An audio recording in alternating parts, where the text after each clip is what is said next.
Circular sock machines knit wonderful socks, but socks are only fun to wear if the fit is really great.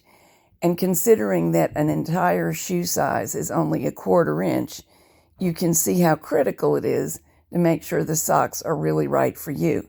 It's not the easiest thing to arrange because when all the weight is on the fabric, it's very much distorted. So here's how I do it. First, we need to know the circumference of the foot.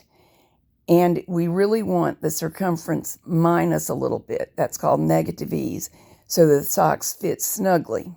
Measure around the widest part of the foot. I know 3 ways to get an acceptable measurement. One is just use the measuring tape and pull it as tight as you can without being miserable.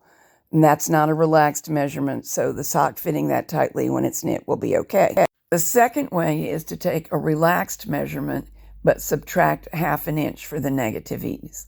So if this foot really measures 8.5 around, we're aiming for a sock that measures 8. The third is to subtract 10 to 15% from the relaxed measurement. And I will tell you that this has too great of negative ease for a foot like the one in the picture. That's my foot. And I have a naturally high instep, which makes the dimension marked with the dotted line longer than average for the other proportions of my foot. Using that much negative ease for feet like mine makes the stitches in the area I'm pointing to stretched out of shape, and I don't like it. But for some foot shapes and some personal tastes, it's entirely acceptable. What each person needs to do is experiment and find what gives them the perfect fit and then start from there.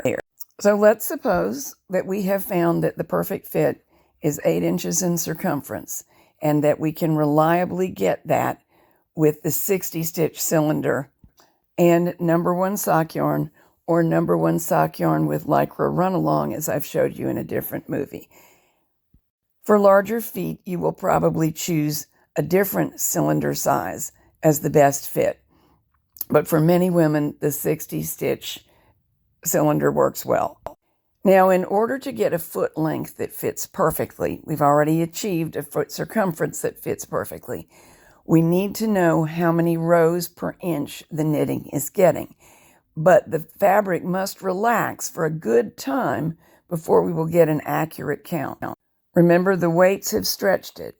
Ideally, you should actually wash and dry the swatch before measuring. In this swatch, the main sock yarn was 27 rows and it measured 3 inches. So dividing 27 by 3, we discover we're getting 9 rows per inch. Now we need to know actual foot length from tip of toe to back of heel. This foot measures 8.75 inches and I don't use any ease, either positive or negative. So now we multiply the foot length times the rows per inch, that's 8.75 times 9, and we get the number of rows that should be knitted. Clearly, we cannot knit 0.75 of a row, so round up to 79 rows total. So the whole length of the foot should be 79 rows.